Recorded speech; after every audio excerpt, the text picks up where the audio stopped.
Hai, apa kabar semuanya? Kali ini jom kita berkongsi beberapa fakta yang berkaitan dengan negara-negara luar dan juga negara kita, Malaysia.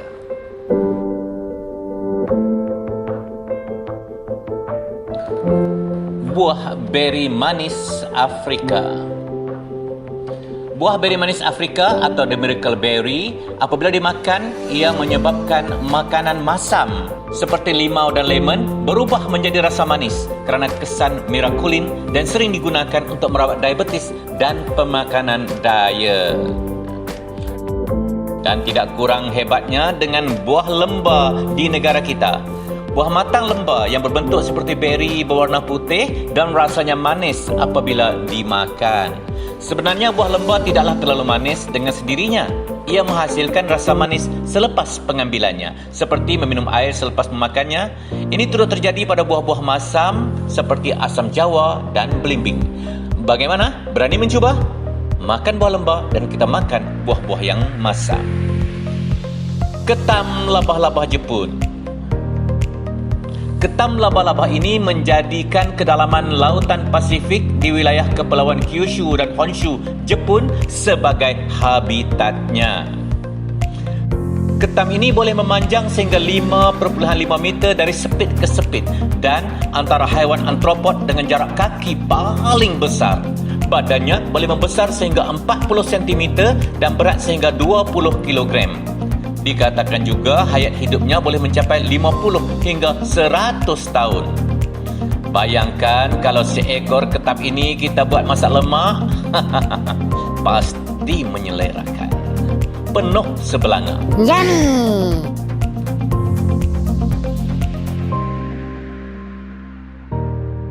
Di Malaysia pula ada ketam nipah. Habitat ketam nipah adalah membiak dan hidup di sekitar kawasan paya bakau yang berlumpur. Ketam nipah ini membiak secara bertelur. Ketam ini boleh membesar sehingga 4 kg beratnya seekor. Sekumpulan penyelidik Institut Aquacultur Tropika Aquatrop Universiti Malaysia Terengganu mendapati bahawa ketam ini berpotensi menjadi penawar penyakit kanser dan denggi. Terbaik ketam kita.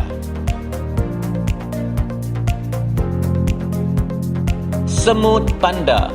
Semut panda sangat comel, tetapi sengatannya sangat menyakitkan. Secara teknikal, serangga ini bukannya semut, tetapi lebah yang tiada sayap. Sengatan daripada semut ini mampu melumpuhkan seekor lembu. Hati-hati. Namun begitu, semut panda ini hanya boleh ditemui di wilayah tropika, terutamanya gurun, seperti bahagian barat laut Amerika Selatan atau Meksiko. Kalau di negara kita pula, semut yang berbahaya adalah semut cali. Semut cali atau dikenali juga sebagai tomcat bukanlah dikategorikan dalam spesies semut. Tetapi, serangga ini merupakan sebahagian daripada keluarga kumbang.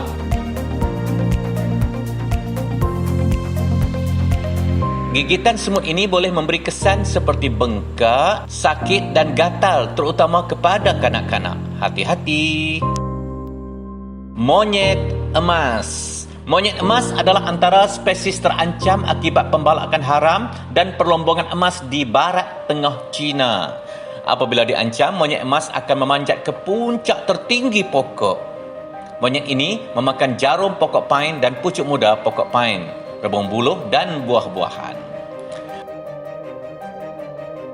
Manakala di negara kita terkenal dengan orang utan. Orang utan hanya terdapat di hutan hujan Borneo, yakni di Sabah, Sarawak dan Kalimantan, dan juga Sumatera, Indonesia. Orang utan antara primat yang paling cerdas. Perkataan orang utan berasal dari bahasa Melayu. Perkataan orang utan diserapkan ke dalam bahasa Inggeris sebagai orang utan. Buah avokado. Mengikut kajian baru Universiti Illinois, memakan avokado sebagai sebahagian diet seharian boleh meningkatkan kesihatan usus. Avokado mengandungi kandungan serat dan lemak tidak tepu mono yang tinggi. Penyelidik juga menemui bukti bahawa mereka yang memakan avokado setiap hari memiliki lebih banyak mikrob khusus untuk menyokong memecah serat dan menghasilkan metabolik untuk kesihatan usus. Di negara kita, buah pinang juga tidak kurang hebatnya. Buah pinang adalah sejenis tumbuhan dari kumpulan palma, iaitu di dalam keluarga Aricaceae yang tumbuh di kawasan beriklim tropika, termasuk di Asia dan Afrika Timur serta Pasifik. Buah dan biji pinang bernilai tinggi dari segi perubatan. Biji pinang dikunyah bersama-sama daun sirih seperti yang lazimnya diamalkan oleh orang-orang tua sebagai salah satu petua untuk menguatkan gusi serta menghapuskan masalah mulut berbau busuk. Jadi, jom kita makan pinang untuk menggantikan kudapan yang lain. Macam mana? Setuju? Fakta seterusnya tentang gergasi daripada jerami. Pesta seniwara di Kamizeki Lagoon Park yang terletak di Niigata City, Jepun diadakan sebagai acara tahunan untuk meraihkan musim menuai. Penggiat seni di utara Jepun ini mencipta arca haiwan gergasi daripada jerami padi untuk meraihkan musim menuai. Manakala di negara kita pula, penduduk kampung Kuala Dulang kecil Yan Kedah telah mengetengahkan konsep jerami gulung dengan pemandangan berlatar belakangkan Gunung Jerai di kampung mereka selepas musim menuai. Kampung tersebut telah menjadi tular apabila rata-rata orang ramai berkongsi gambar menarik dan kecantikan pemandangan di lokasi tersebut. Kita lihat pula fakta tentang burung hantu salji. Burung hantu salji merupakan spesies taburan kutub di mana habitat burung ini ialah di kawasan kutub utara. Ketika musim pembiakan, burung hantu ini berterbangan hingga ke selatan Kanada, Amerika Utara, sebahagian Asia dan Eropah.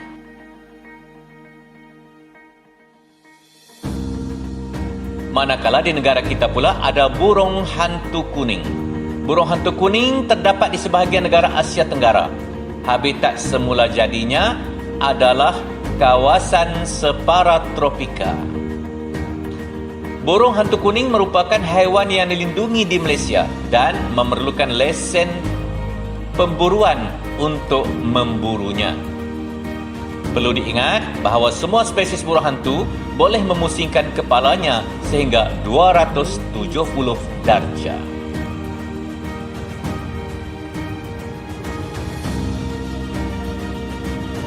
Ratu lanun yang terkenal adalah Qingxi.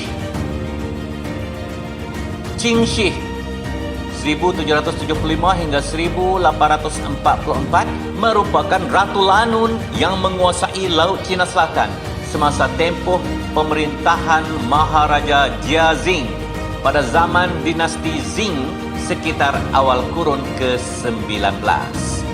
Ketika zaman kegemilangannya, Qingxi mengepalai seangkatan armada yang besar sekitar 1,500 hingga 1,800 kapal yang dikemudikan oleh 80,000 kelasi lelaki. Hebat bukan? Namun di negara kita ada Sri Kandi Melayu Tun Fatimah. Tun Fatimah ialah anak kepada Bendahara Sri Maharaja Tun Mutahir, iaitu Bendahara Melaka yang ke-8. Dalam sejarah Melayu, Tun Fatimah digambarkan sebagai seorang gadis dan wirawati yang sangat cantik. Tun Fatimah bersama wirawati yang lain telah keluar menentang soldado Portugis yang membuat kacau mengganggu wanita-wanita di pasar semasa mereka menyerang Melaka pada 1511. Pada masa itu, Tun Fatimah merupakan Sultanah Melaka setelah diperistrikan oleh Sultan Mahmud. Lagi hebat. Fakta seterusnya tentang hujan meteor Geminids. Geminids merupakan hujan meteor yang disebabkan oleh asteroid Apollo 3200 Piatron dengan orbit komet batu. Geminids dan Quadrantids merupakan hujan meteor utama bukan berasal daripada komet. Meteor ini bergerak perlahan dan boleh dilihat di hujung tahun sekitar 6 hingga 14 hari bulan Disember. Dan jumlah tertinggi adalah sekitar pada 14 Disember setiap tahun.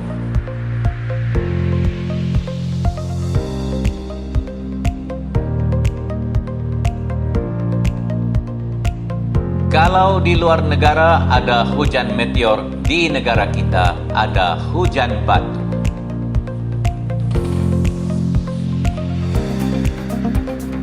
Fenomena hujan air batu yang berlaku di Malaysia biasanya berbentuk bulat atau gumpalan ais yang tidak sekata. Adalah pepejal yang terhasil oleh awan ribut petir cumulus nimbus. Hujan air batu terbentuk ketika arus angin yang kuat membawa bersama titisan air ke lapisan atmosfera yang cukup tinggi. Untuk titisan air tersebut membeku.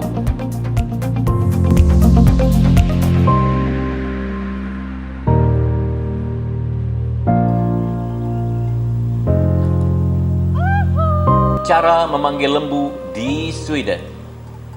Memanggil sekawan lembu dengan panggilan gembala purba Sweden dikenali sebagai kulning.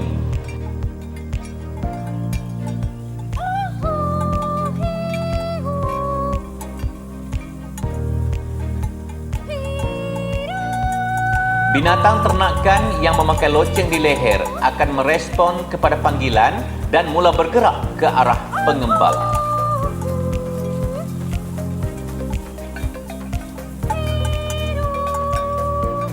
Kekuatan bunyi, ini tahap tekanan bunyi kulning juga tinggi sehingga 125 desibel pada jarak 30 cm.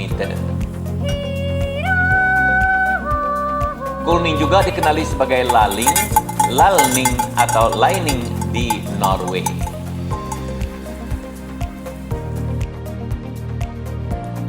Di Malaysia lagi hebat cara memanggil itik.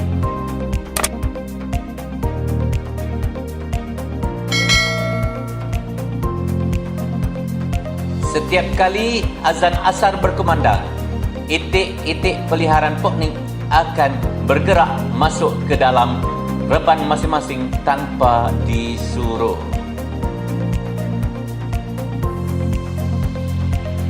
Semua itik peliharaannya itu akan berbuat demikian tanpa sebarang arahan daripadanya. Pada awalnya, Poknik meletakkan dedak pada reban ketika azan asar berkumandang dan selepas seminggu, sebaik sahaja kedengaran azan asar, semua itik-itiknya akan bergerak sendiri kembali ke reban. Lagi hebat di negara kita.